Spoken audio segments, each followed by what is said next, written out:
Hi, with Tacitus today, your pushback channel, and thank you for joining this audio live stream. In this essay, I'd like to talk about the ideological fanatics that have infiltrated and taken over pretty much all the attorney generals and Department of Prosecution and public prosecutor departments all across the Western world. And one of the key they don't see crime as crime anymore. We can see this all over the United States. Is that actual crimes, murder or I don't know, robbery with weapons and stealing cars, all that, breaking into someone's house and stealing it. Well, all that's not really a crime. That's kind of and they can usually the evidence against those people is usually pretty decent, so they can cop and say, look, we got you dead to rights. There's no ambiguity, or maybe you did, maybe you didn't do it. We've got you. So we'll give you a plea deal. And look, if it goes to court or something, if the maximum we can give you for this crime is 20 years in prison. But look, let's take a plea deal. We'll give you a couple of years, maybe 3 years. You'll be out in 18 months. Cop the plea deal now, and we're done. Sign here, and it's all over. So now, most people, if they're staring down at the barrel of a decent prison sentence for murdering someone or beating someone to death or almost to death, they'll typically take, okay, well, gee, 18 months in prison, I can hack that. All right, then. So they cut the plea deal, and the prosecutors are more than keen to cut the plea deal. But where it's an ideological crime, and there's a bifurcation of the crimes now, and with any totalitarian regime, you'll see that there's a difference between actual crimes and ideological crimes. So ideological crime would be, say, doing a racist slur or a homophobic slur. That's an ideological crime. Or upsetting feminist lesbians or that sort of thing. That's what they see as the real crimes. And radical ideological fanatics now see these are the crimes that they should be putting time and resources into, and they're encouraged to think this way, of course, by the law schools, even some of the what used to be considered the premier law schools of the world, and now churning out radical ideological fanatics that believe that the law is it needs to be used to conduct social engineering, and the law is not legitimate. Black people, minorities of all descriptions are encouraged, if not trained, to see the law. It's white man's law, straight white man's law, Christian law. It's not legitimate. It doesn't apply to me. Now, whether you want to call it, sovereign citizen or anything, it doesn't matter how you want to look at it. But there are now, vast numbers of, probably 20% plus in the United States, for example, that believe the law just doesn't apply to them. It's not legitimate. Then you look at the amount of sort of radicalized, feminists, this sort of thing. Then you could be looking as much as 35, 40% of the entire population believes the law just doesn't apply to them. And you can see this when, say, in some of these police body cam footage where young women are pulled over for speeding or, some traffic offence, and they behave, no, the law doesn't apply to me. I don't have to do what you say, police officer. The law doesn't apply to me. Or even shoplifting. No, I don't have. No, you can't tell me what to do. And this is of course crazy. It encourages a level of social dysfunction approaching anarchy, which is not helpful to anybody. But those sort of crimes aren't really the ones the fanatics, the ideological fanatics, care about. What they care about are things like what they would see as social power issues. They're obsessed with social power, and they see social power between the genders as one of their priorities. And of course, rape is one that they chase after that, like hounds on the scent. And there was a recent case. I won't mention who was involved or anything, but where it was. But there's a recent case where two youngish people. I think he was 22. I think she was 19. I think they're going to college or something, and they're getting very amorous. It's all lots of hugging and kissing and body rubbing and all that sort of stuff. They're all look like they're hot to go. They're quite lurid texts from her saying that how much she wants to get horizontal, and anyway, they end up doing it, end up copulating, and but the following day she says she doesn't remember what happened because she'd had too much to drink. The dispute isn't necessarily that, well, no one disputes that she gave consent or that she was keen or that they were, being passionate and amorous and all that sort of stuff. No one's disputing any of that. But the technical argument is that if she didn't remember, that meant she had too much to drink, assuming her allegations are correct. So therefore, if she had too much to drink and didn't remember, that means she could not have given her consent. Or if she had given her consent, it would later become invalid because she'd had too much to drink. So therefore, this is now rape. Now, she's doing some sort of gender studies bullshit course at university, and she mentions this to one of her friends. The friend, a radical feminist activist, again goes to the lesbian professor to say, well, look, little Billie Jean here, she might have been raped. This is a huge opportunity. This is the front line of gender power relations, gender conflict, and social power. We have to use this as another opportunity to put those damn fucking straight white males in their place.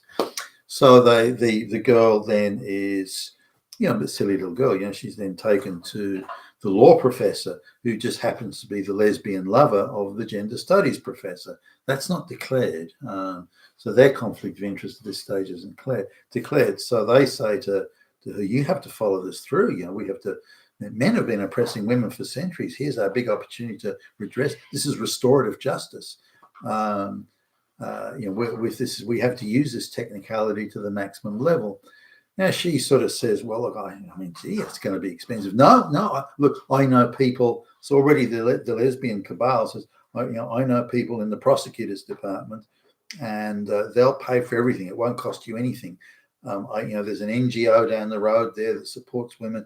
They'll pay any out-of-pocket expenses you have. They'll even give you an allowance to cover your travel costs to go to court or your travel costs to go to the police or anything. But what about my studies? All this is going to really distract me from my study. I want to get this degree. No. We'll make sure you get the degree. We'll make sure that's covered. It doesn't matter whether you attend even a single class ever again. We'll make sure you get your degree. The most important thing is you stick it up this fucking straight white male Nazi. This is the issue. We'll make sure you get the degree. It won't cost you any money. We will supply counselors free of charge. Every support structure and every economic incentive, or in this case, we'll give you your degree no matter what.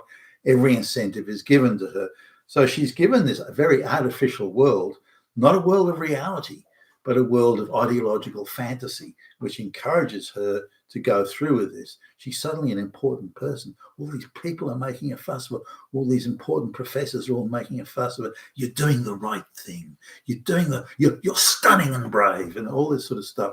So she decides to go through it. Now, the facts of the case are that no one's disputing these. Facts of the case are that no rape took place. It's just a sheer technicality that if she had too much to drink, she could not have consented. That technicality was the whole thing, and that's the whole premise of the rape case. Now, if I was a prosecutor, just looking at the straight facts and looking at the cost to the taxpayer, which in this case, the case went over nearly 3 years, and cost the taxpayer, we're pushing $1 million here. I would want to spend that money on other things. I'd look at the weakness of the case to say, hey, what are we going to do here? There's no rape took place. There was no threat, nothing, no coercion. She was a willing, eager participant in the intimate act. So that using this technicality too much to drink, that's bullshit. That's not rape. Surely we've got better cases than this. Now, there are better cases of rape around, particularly where brown and black men are concerned, but there's usually such a good case, evidence and witnesses and this and that. There's usually, good DNA evidence and all that sort of thing, I don't know, injuries and so on. So they're easy cases. They're dead to rights. But it's not the brown people they want. It's the white boys they want. Now, on top of that, this boy was a good upper middle class boy. Folks were quite well to do. So he's a prized scalp. and they ideologically they want him. They want him. They want him humbled, humiliated, crushed, thrown in prison. They want to show him who's boss now. And so the decision to pursue it was purely ideological. It was not, it's just a he said, she said thing. And she wasn't even denying that she was an eager participant. Again, it came back to this, I don't remember, I had too much to drink stuff. So the case ran on for, I don't know, thick into 3 years. Fortunately, his family's quite well to do, so they could employ some good lawyers and expensive lawyers that would be out of the reach of anyone else. So now, in the end, he wins. The guy wins, but there's no penalty for the girl. So she spent over 2 years on this case. They gift her degree. Every expense is paid for by the taxpayer. The NGO pays any other out of pockets.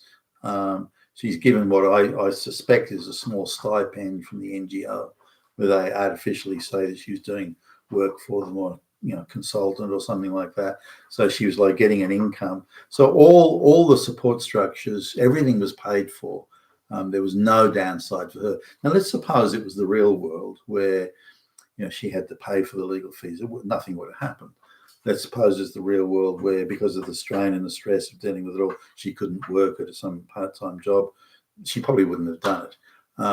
If she was going to take so much time off for doing this that she couldn't have done her university stuff, and she wouldn't have got a degree, or was delayed, given the cost of the course, and then she wouldn't have done it. And it does appear that maybe an NGO gave her some money towards the course, if not paid for most of it as well. So not only did she not have attended class and got gifted the degree anyway, some fucking NGO, some activist radical NGO paid for the studies as well. So she had this artificial, well, there's no way she would have done this. No way, no, not a chance in hell she'd have done this without this very radical support and fantasy world support structure around it. Now, I don't know how many women or people claiming this have this degree of support, given the amount of cases, the he said, she said, she had one drink too much, rape cases that come to court. They're very low probability, very low evidence. There's no evidence to suggest that it's purely an allegation-based thing. And given how many of those cases clog the courts, they're now the majority of cases. The majority of cases going to court aren't the murders and the robberies. They're all dealt with by plea.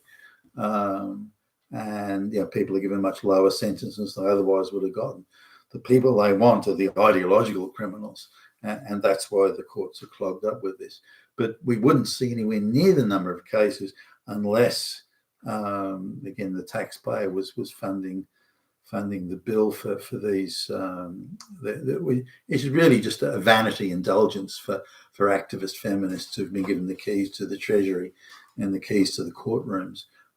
Now, more and more, though, activist judges are being appointed, and as their number increases, the activist judges are hearing the case. Now they're hearing this rape case, so they'll be inclined to say, well, yeah, we do need to put these straight white guys in prison based on, did she have one drink too many?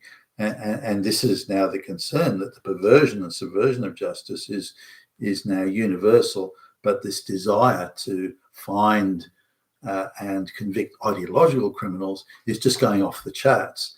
And we really need to take a step back and look at this and say, hold on, are you realizing that you're subverting the whole legal system just in pursuit of your ideological fanaticism?